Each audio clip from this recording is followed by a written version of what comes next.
अस्सलामुअलैकुम dear students. आज के इस लेक्चर में हम चैप्टर नंबर 2 के प्रॉब्लम्स न्यूमेरिकल प्रॉब्लम्स 2.11 से 2.15 तक सॉल्व करेंगे। तो आइए स्टार्ट करते हैं आज का लेक्चर। 2.11 प्रॉब्लम नंबर 2.11 की स्टेटमेंट रीड करता हूँ। Vector A B and C are 4 units north, 3 units west and 8 unit east respectively. Describe carefully A cross B, A cross C and B cross C. इस problem में हमें 3 vectors given हैं और हमने इन vectors को use करते हुए इन products को फाइंड आउट करना है। तो सॉल्यूशन को स्टार्ट करने से पहले मैं थोड़ा सा रिकॉल करवा दूं आपको।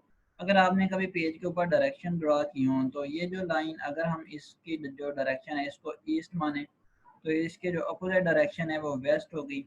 सिमिलरली अगर ये जो आपको अपवर्ड लाइन नज़र आ रही है इसकी डायरेक्शन को अगर हम नॉर्थ लें तो जो इसके अपोजिट डायरेक्शन होगी वो साउथ होगी। तो अब हम इसी डायग्राम के अकॉर्डिंग अपने वेक्टर्स को अरेंज करते हैं और फिर ये जो प्रोडक्ट्स हैं इनको फाइंड करेंगे।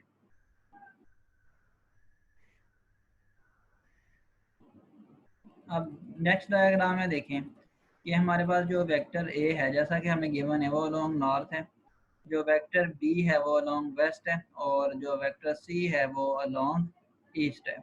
तो अब इन प्रोडक्ट्स को फाइंड करते हैं। सबसे पहले सॉल्व करते हैं पार्ट ए क्रॉस बी। वो आपको पता है इसका जो फार्मूला है वो A B sine theta into N unit vector, where theta is the angle between vector A and B. और यहाँ पे आप क्लियरली देख सकते हैं जो ए और बी जो है वो आपस में परपेंडिकुलर है, यानी इनके दरमियान जो एंगल है वो 90 डिग्री है। अब यहाँ पे थीटा की जगह हम 90 सब्स्टिट्यूट करेंगे और साइन 90 की जो वैल्यू होती है वो 1 होती है। और साथ में अब देखें इतने पार्ट से तो हमें मैग्नीट्यूड आ जाएगी। अब ये वाला जो पार्ट है जो कि इस प्रोडक्ट की डायरेक्शन को रिप्रेजेंट कर रहा है एन यूनिट वेक्टर। अब इस यूनिट वेक्टर की डायरेक्शन फाइंड करते हैं। इसकी डायरेक्शन अगर आपको याद हो तो इस आर्टिकल में हमने सीखा था कि राइट हैंड रूल से इसकी डायरेक्शन फाइंड करते हैं। अब राइट हैंड रूल से कैसे करेंगे? फर्स्ट वेक्टर से सेकंड वेक्टर की तरफ अपनी फिंगर्स रोटेट करेंगे और शॉर्टर एंगल में, और जो हमारा इरेक्ट थंब होगा वो इस प्रोडक्ट की डायरेक्शन देगा। तो हमारा फर्स्ट वेक्टर ए है, हम वेक्टर ए से वेक्टर बी की तरफ अपनी फिंगर्स अगर कर्ल करें तो जो इरेक्ट थंब है वो आउट ऑफ द स्क्रीन बनता है। तो ये इस यूनिट वेक्टर की डायरेक्शन होगी, यानी इस डायग्राम के अकॉर्डिंग अगर आप लें तो वो आउटवर्ड टू द स्क्रीन बनता है।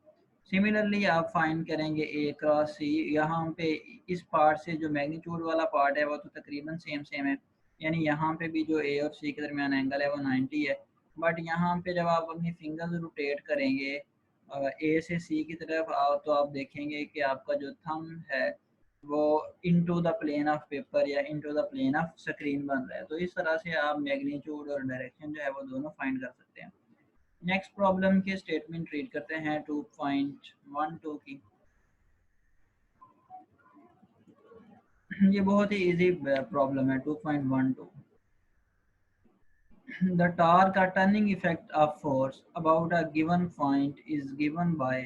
अब इस पार्ट में उसने सबसे पहले तो हमें टॉर्क का जो फार्मूला है जो हमें वैसे भी मेमोराइज होना चाहिए और वैसे भी उसने बता दिया है कि जो टॉर्क का फार्मूला है वो ये है। टॉर्क और टर्निंग इफेक्ट ऑफ फोर्स दोनों एक ही चीज़ का नाम है। Where r is the vector from the given point to the point of application of force। के जो r वेक्टर है वो इस गिवन पॉइंट से जिसके अबाउट हमने टॉर्क फाइंड करना है इससे लेके जो point of application of force है उस तक का पोजीशन वेक्टर है। यानी अगर हम, मैं कहता हूँ कि ये जो पॉइंट P है इसके अबाउट हमने टॉर्क फाइंड करना है तो जहाँ यहाँ से लेके जो point of application of force है इसको डिस्क्राइब करने वाला जो पोजीशन वेक्टर है वो आर है और आर की वैल्यू भी हमें गिवन है। अब जो फोर्स है उसकी वैल्यू गिवन है -3i प्लस जे यूनिट वेक्टर प्लस के unit vector acting on the point, और वो जो पॉइंट है उसका जो पोजीशन वेक्टर है मीटर के अंदर वो गिवन है। अब हमने क्या फाइंड करनी है? What is the torque in newton metre about the origin. कि हमने जो ओरिजिन के अबाउट जो टॉर्क है उसको फाइंड करना है। तो आइए स्टार्ट करते हैं इसका सोल्यूशन। इसके सोल्यूशन में देखिए कि ये जो हमें दोनों वैल्यूज़ गिवन है इसको गिवन डाटा में लिखेंगे, यानी फोर्स और पोजीशन वेक्टर। और हमने जो टॉर्क है वो फाइंड करना है और टॉर्क का फार्मूला आप जानते हैं कि वो आर क्रॉस एफ होता है, यानी position vector multiplied by force.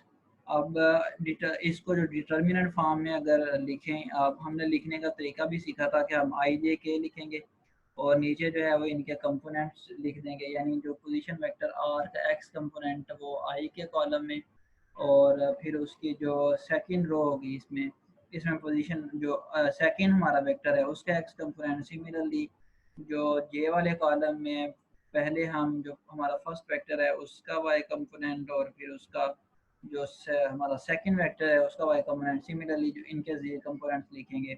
यहाँ पे आप मैं थोड़ा सा बता भी दूँ, ये देखें ये आर है तो इसका पहले जो है वो आई कंपोनेंट यानी एक्स एक्सिस के अलोंग जो कंपोनेंट है वो 7 है, और जो फोर्स है उसका -3 है। तो पहले हम आई वाले कॉलम में लिखेंगे 7, उसके बाद -3। सिमिलरली फिर जे वाले कॉलम में पहले 3 1 और जो के वाला कॉलम होगा उसमें 1 और 5 आएंगे। तो यहाँ से आप देख भी सकते हैं। अब इसको एक्सपेंड करते हैं। एक्सपेंड करने का तरीका भी मैंने आपको उस लेक्चर में सिखाया था जिसमें हमने क्रॉस प्रोडक्ट जो है वो पढ़ा सीखा था। तो वहाँ में मैंने आपको बताया था कि अगर तो 3/3 का डिटर्मिनेंट्स है, हमने इसको ओपन करना है। तो ये हम अगर आई से इसको एक्सपेंड करेंगे तो आई को हम बाहर लिख लेंगे, और आई वाला जो कॉलम है ये कॉलम जिसे एक्सपेंड कर रहे होंगे वो कॉलम और उस रो को जो है वो छोड़ देंगे, और जो बाकी बचेगा यानी ये इसको लिख लेंगे। फिर माइनस फार्मूले का आएगा। अब जे से एक्सपेंड कर रहे हैं तो जो जे वाला कॉलम है और ये जो रो है इसको छोड़ देंगे और जो बाकी बचेगा उसको लिख लेंगे, और फिर प्लस के और जो के वाला कॉलम और जो के वाली रो है, के वाली रो ये और के वाला कॉलम ये, इसको छोड़ देंगे और जो बाकी डिटर्मिनेंट है उसको लिख लेंगे। तो हमारे पास ये कुछ इस तरह से आ जाएगा। अब अगर हमने ये 2/2 का डिटर्मिनेंट हो गया, तो अब इसको एक्सपेंड करना आपको पहले भी आता होगा कि 3 को 5 से मल्टीप्लाई करेंगे तो 15 आ गया, फिर माइनस फार्मूले का आएगा तो 1 को ऐसे 1 के साथ। सिमिलरली अब ये माइनस जे हमने वैसे ही लिखा तो 7 को 5 के साथ मल्टीप्लाई किया और 3 को 1 के साथ, तो -1 यहाँ पे था और माइनस फार्मूले का वो प्लस हो गया। यहाँ पे देखते हैं 7 को 3 के साथ, और यहाँ पे भी देखें एक माइनस है और एक माइनस फार्मूले का आएगा जब हम ऐसे मल्टीप्लाई करेंगे डायगोनली इसकी जो सेकंड वैल्यूज है इनको, तो वो माइनस माइनस प्लस हो जाएगा। तो इसको ज़रा सिंप्लीफाई करें तो हमारे पास जो रिलेशन है वो कुछ इस तरह से आता है। तो यही हमारे पास रिजल्ट है कि जो रिजल्टिंग टॉर्क है उसकी वैल्यू हमारे पास आती है 4i unit vector minus 38j unit vector plus 16k unit vector. अब हम नेक्स्ट प्रॉब्लम नंबर 2.13 इसकी स्टेटमेंट रीड करते हैं और इसको सॉल्व करते हैं। The line of action of force F is equal to I minus 2j, force given है, passes through the point whose position vector is minus j plus k। तो ये बिल्कुल सिमिलर सेम फुटिंग पे इसको हम solve कर सकते हैं जैसे हमने 2.12 को सॉल्व किया है कि हमें फोर्स और पोजीशन वेक्टर गिवन है।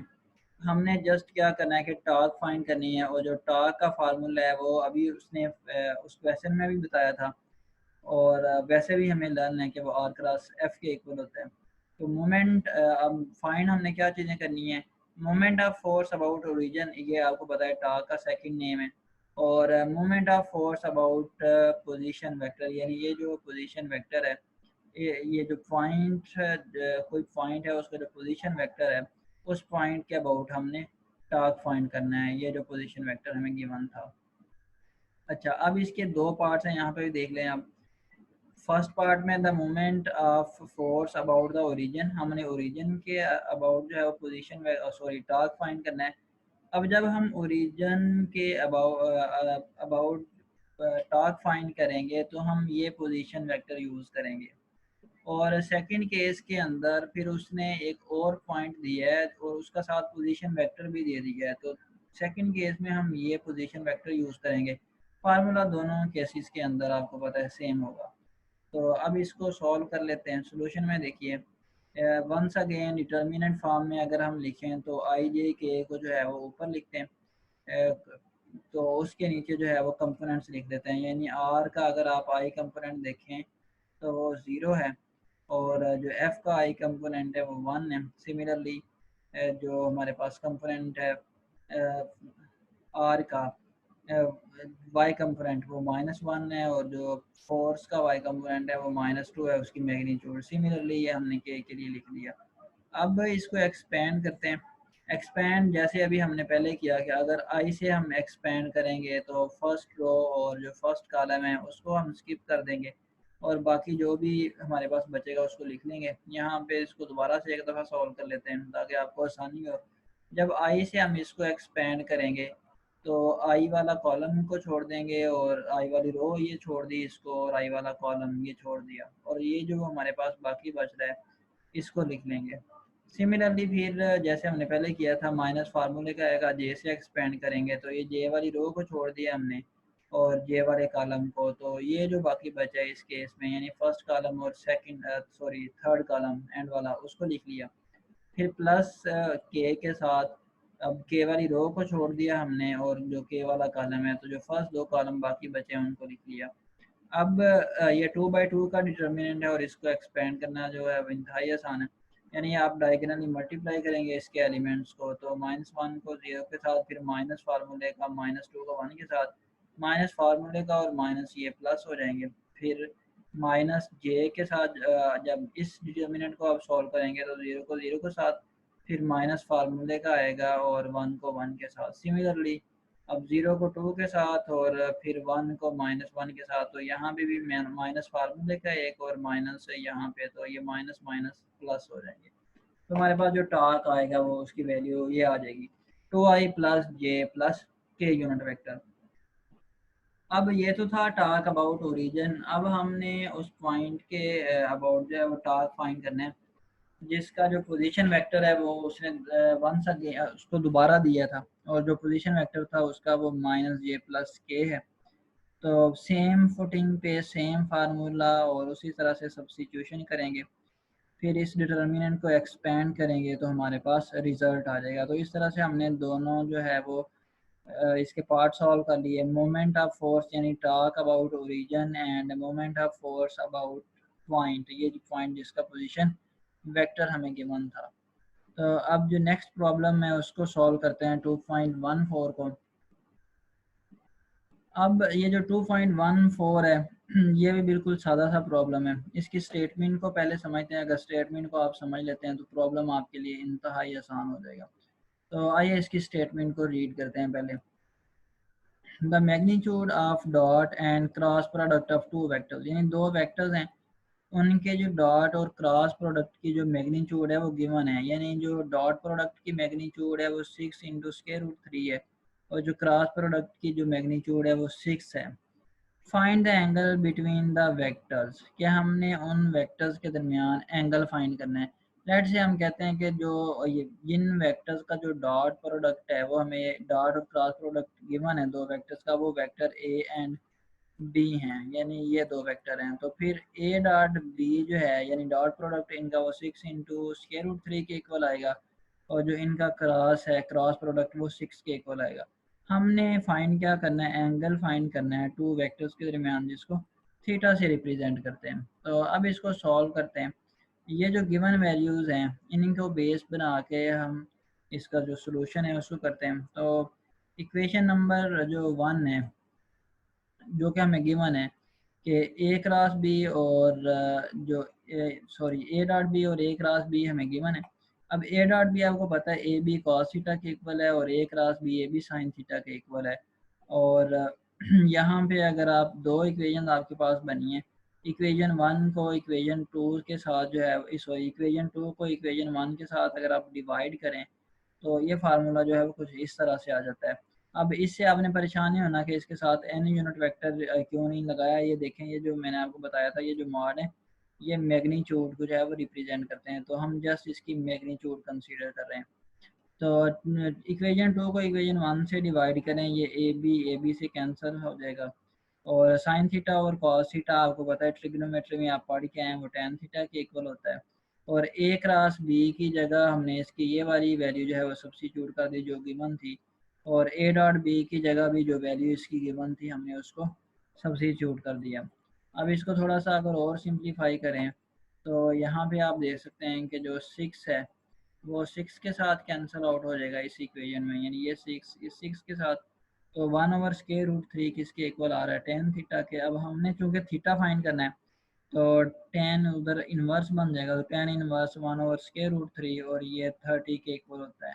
तो इसका मतलब ये है कि ये जो दो वेक्टर्स हैं ए एंड बी, इनके दरमियान जो एंगल है वो 30 डिग्री है। तो यही जो है वो हमारा रिजल्ट है। अब इस लेक्चर का लास्ट प्रॉब्लम उसको देखते हैं। 2.15 ये थोड़ा सा टेक्निकल प्रॉब्लम है। आपने इसकी जो स्टेटमेंट है उसको ज़रा गौर से समझना है। अगर आपको स्टेटमेंट समझ आ जाती है तो प्रॉब्लम सॉल्व करना फिर आपके लिए आसान हो जाएगा। तो इसकी स्टेटमेंट को पहले समझते हैं। A load of 50 Newton is suspended from a cloth line. कहता है एक क्लॉथ लाइन थी ऐसे। तो मैं कहता हूँ ये क्लॉथ लाइन है। तो यही इसके साथ ही मैं एक एक्सेस ड्रॉ करता हूँ जो कि हॉरिजॉन्टल एक्सिस है, जो बिल्कुल इस लाइन के ऊपर मैं ड्रॉ करूँगा। किसी और कलर से जो है वो इसको ड्रॉ करता हूँ, लेट से ब्लैक से करता हूँ। तो ये हॉरिजॉन्टल लाइन है, ये इस लाइन के बिल्कुल ऊपर। और ये जो रेड है ये क्लॉथ लाइन है, यानी ये एक आप समझ रहे हैं कि ये एक रस्सी है क्लॉथ की। अच्छा अब नेक्स्ट देखते हैं इसको। A load of 10 Newton is suspended from a cloth line. तो इस ये जो हमारे पास रेड क्लॉथ लाइन थी इसके साथ हमने लोड सस्पेंड कर दिया 10 न्यूटन का। अब आपको पता है अगर हम इसके साथ लोड सस्पेंड करें ये इसको डिस्टॉर्ट करेगा और इसको नीचे की तरफ जो है वो पुल करेगा। तो यही उसने स्टेटमेंट में आगे बताया हुआ है। This distort the line so that it makes an angle of 15 with horizontal at each end। तो इसने इस लोड ने इस लाइन को इस तरह से डिस्टॉर्ट किया है कि ये जो लाइन है ये एंगल बना रही है 15 का, एंगल बना रही है 15 का हॉरिजॉन्टल के साथ। यानी ये हमारी हॉरिजॉन्टल लाइन थी और ये जो थी वो क्लॉथ लाइन थी जिसको हमने रेड से डिनोट किया। और जब इसके ऊपर जो है वो हमने 10 न्यूटन का वेट इसके साथ हैंग किया तो डिस्टॉर्शन प्रोड्यूस हुई जिसकी वजह से ये जो स्ट्रिंग है ये एंगल बना रही है हॉरिजॉन्टल के साथ। यहाँ पे जो एंगल बन रहा है दोनों साइड पे ईच एंड पे वो 15 डिग्री है। तो ये स्टेटमेंट में जो है वो हमें गिवन है। अब हमने क्या फाइंड करना है, ये तो स्टेटमेंट थी इसकी यहाँ तक। Find the tension in the cloth line, के ये जो क्लॉथ लाइन है इसके अंदर हमने टेंशन फाइंड करनी है। तो इसकी जो क्लियर डायग्राम है उसको आप यहाँ से देख सकते हैं जिसको लेबल किया हुआ है। आपने मैथमेटिक्स में पढ़ा होगा कि अगर ये दो लाइंस हैं तो अगर कोई लाइन इनको इस तरह से क्रॉस करती है तो जितना एंगल यहाँ पे बनता है उतना ही एंगल जो है वो यहाँ पे भी बनता है। तो इस रिजल्ट को अगर हम फॉलो करें तो यहाँ पे आप देखें कि ये जो क्लॉथ लाइन का हॉरिजॉन्टल के साथ एंगल वो 15 है। तो जितना यहाँ पे एंगल होता है तो उतना ही एंगल यहाँ पे होगा, यानी ये एंगल भी 15 होगा। और फिर इसी रिजल्ट को फॉलो करते हुए ये जो दूसरा एंगल है ये भी 15 होगा। अब हम ये जो टेंशन आपको पता है वो लॉन्ग द स्ट्रिंग होती है, यानी टेंशन की जो डायरेक्शन है इस पार्ट में वो इस तरफ होगी और इस पार्ट में जो फिर अलोंग द स्ट्रिंग इस तरह से होगी। अब ये जो टेंशन है इसको हम कंपोनेंट के अंदर, रेक्टेंगुलर कंपोनेंट के अंदर अगर हम इसको रिजॉल्व करें तो दो कंपोनेंट बनेंगे। यानी अगर एक परपेंडिकुलर यहाँ से ड्रा करें और ये इस लाइन को इसके साथ मिला दें तो ये जो कंपोनेंट है ये एक्स कंपोनेंट है और ये वाला जो कंपोनेंट है ये वाई कंपोनेंट है। दोनों के दरमियान यहाँ पे आप देख रहे हैं एंगल 90 है। इसका मतलब ये इसके रेक्टेंगुलर कंपोनेंट है। ये एंगल अगर 15 है तो ये वाली जो साइड है ये टी कॉस 15 बनती है। ये साइड मैं आपको फाइंड कर देता हूँ, बाकी साइड आप खुद फाइंड करेंगे। इस ट्राइंगल के अंदर आप देख रहे हैं कि जो एंगल होता है यानी थीटा उसके जो सामने वाली साइड है वो परपेंडिकुलर होती है। जो परपेंडिकुलर और थीटा के एडजेसेंट साइड है वो बेस होती है और जो बच जाती है साइड ये हाइपोटेन्यूस है। तो इसमें ये जो बेस है हम इसकी वैल्यू फाइंड करते हैं कि वो जो टी cos 15 है वो किस तरह से आती है। तो इस ट्रायंगल में अगर हम cos थीटा को डिफाइन करें तो cos थीटा आपको पता है cos थीटा इक्वल होता है बेस ओवर हाइपोटेन्यूस, यानी बेस ओवर हाइपोटेन्यूस जिसको हम बेस को बी से और हाइपोटेन्यूस को एच से डिनोट किया। अब हम बेस की वैल्यू अगर फाइंड आउट करना चाहते हैं तो बेस जो है वो किसके इक्वल आ जाएगी, ये हाइपोटेन्यूस पर जो एच से हम जिसको हमने रिप्रेजेंट किया ये इधर आकर मल्टीप्लाई हो जाएगा इसके साथ cos थीटा। अब यहाँ पे आप देख रहे हैं कि जो एच है वो किसको रिप्रेजेंट कर रहा है, ये जो हाइपोटेन्यूस वो तो टेंशन को रिप्रेजेंट कर रही है। तो यहाँ पे हम लिख सकते हैं जो एच की जगह क्या लिख सकते हैं हम, टी लिख सकते हैं, और साथ में क्या आ जाएगा cos theta. Cos theta, T cos theta किसके इक्वल आ गया, जो हमारी बेस वाली साइड है उसके इक्वल आ गया, बेस के। सिमिलरली आप इसी ट्रायंगल के अंदर अगर आप साइन थीटा को डिफाइन करेंगे तो आप देखेंगे कि जो परपेंडिकुलर वाली साइड है वो टी साइन थीटा के इक्वल आ रही है। तो यहाँ से हमने देखा कि ये जो बेस है और परपेंडिकुलर है इसकी वैल्यू हम किस तरह से फाइंड कर सकते हैं। अब नेक्स्ट देखें, इस डायग्राम में आप देख रहे हैं कि ये जो ब्लॉक है जब हमने उसको हैंग किया तो वो मूव नहीं कर रहा, यानी वो रेस्ट में है। तो अगर वो रेस्ट में है तो हम इस पे जो फर्स्ट कंडीशन ऑफ इक्विलिब्रियम है उसको अप्लाई कर सकते हैं और वहाँ से हम अपने प्रॉब्लम को सॉल्व कर लेंगे। तो जो फर्स्ट कंडीशन ऑफ इक्विलिब्रियम है वो आपको पता है कि वो sum of all the forces zero के इक्वल होने चाहिए। और अगर हम उसको कंपोनेंट फॉर्म में लिखें तो sum of all the forces along X axis should be equal to 0 or sum of all the forces along y-axis should be equal to 0। अब फर्स्ट कंडीशन ऑफ इक्विलिब्रियम हमने अप्लाई की तो हमारे पास ये दो इक्वेशंस जो है वो हमने लिखी कंपोनेंट्स फॉर्म में। तो इस रिजल्ट को पहले देखते हैं, sum of all the forces along Y axis is equal to 0।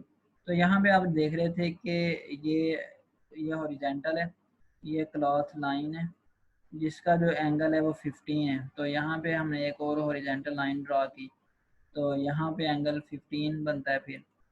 और ये इसके जो कंपोनेंट है, यहाँ पे आप देख रहे हैं जो इसके जो कॉस थीटा वाले कंपोनेंट थे दोनों साइड्स के ऊपर आप जैसा कि अभी हमने डायग्राम पहले ड्रॉ की, तो ये जो कॉस थीटा वाले कंपोनेंट थे टी कॉस 15 वाले, ये दोनों आपस में एक दूसरे के अपोजिट डायरेक्शन के अंदर हैं। तो ये दोनों एक दूसरे को कैंसिल कर देंगे, या हम कहेंगे हम ये भी लिख सकते हैं कि जो टी कॉस थीटा है टी कॉस 15 वो बैलेंस कर रहा है टी कॉस 15 को, यानी जो हमारे पास एक्स कंपोनेंट वाले जो इसके टेंशन के कंपोनेंट एक्स जो टेंशन के एक्स कंपोनेंट बन रहे हैं वो दोनों एक दूसरे को बैलेंस कर रहे हैं। तो यहाँ पे देखें जो टी जो cos 15 कैंसिल और t1 किसके इक्वल आ जाएगा t2 के, यानी दोनों आपस में एक दूसरे को क्या कर रहे हैं बैलेंस कर रहे हैं। लेकिन जो इसके y कंपोनेंट हैं उन दोनों की जो डायरेक्शन है वो सेम है, अपोजिट नहीं है, ये इसके y कंपोनेंट। तो ये दोनों कंपोनेंट जो है वो ऐड होंगे और इन्हीं की वजह से हमें जो टेंशन की वैल्यू है फिर वो मिल जाएगी। तो अब y कंपोनेंट जो है वो फाइंड करते हैं, जो कि अभी आपने देखा ये टी साइन थीटा वाले कंपोनेंट है, यानी ये जो दोनों कंपोनेंट है y वाले ये साइन के साथ आते हैं, टी साइन 15 और टी साइन 15। और ये अपवर्ड है और ये जो लोड है वो डाउनवर्ड है। तो आपने वहाँ पे सीखा था कि अगर टॉर्क वाले आर्टिकल में कि अगर हम जो फोर्सेस अपवर्ड फोर्सेस हैं उनको पॉजिटिव लें तो जो डाउनवर्ड फोर्स है उसको हमें नेगेटिव लेना पड़ेगा। तो इस प्रॉब्लम में जो साइन थीटा वाले कंपोनेंट हैं टी साइन थीटा यानी टेंशन के जो वाई कंपोनेंट है उनकी डायरेक्शन अपवर्ड है, और जो लोड है यानी वेट आपको पता है वो डाउनवर्ड एक्ट करता है। तो फिर हम जो लोड यानी वेट को नेगेटिव लेंगे और जो हमारे पास टेंशन के जो वाई कंपोनेंट है टी साइन थीटा उसको पॉजिटिव लेंगे। तो हमने ये वाई कंपोनेंट के लिए जो है इक्वेशन लिख ली। अब इस इक्वेशन में हमने प्रूव किया था T1 T2 के इक्वल है, तो यहाँ पे सब्स्टिट्यूशन करें तो T1 is equal to T2 let say T के इक्वल है। तो हमारे पास ये वाली इक्वेशन इस तरह से आ जाती है, और ये माइनस लोड था और उधर जाके जो है वो ये प्लस हो जाएगा, इसका साइन चेंज हो जाएगा। तो इसको थोड़ा सा और सॉल्व करेंगे तो हम देखेंगे कि जो टेंशन है जो टोटल टेंशन है इन द स्ट्रिंग वो 9.3 के इक्वल है। तो आज के लेक्चर में इतना ही, इंशाल्लाह नेक्स्ट लेक्चर में जो रिमेनिंग इसके प्रॉब्लम है उनको सॉल्व करेंगे।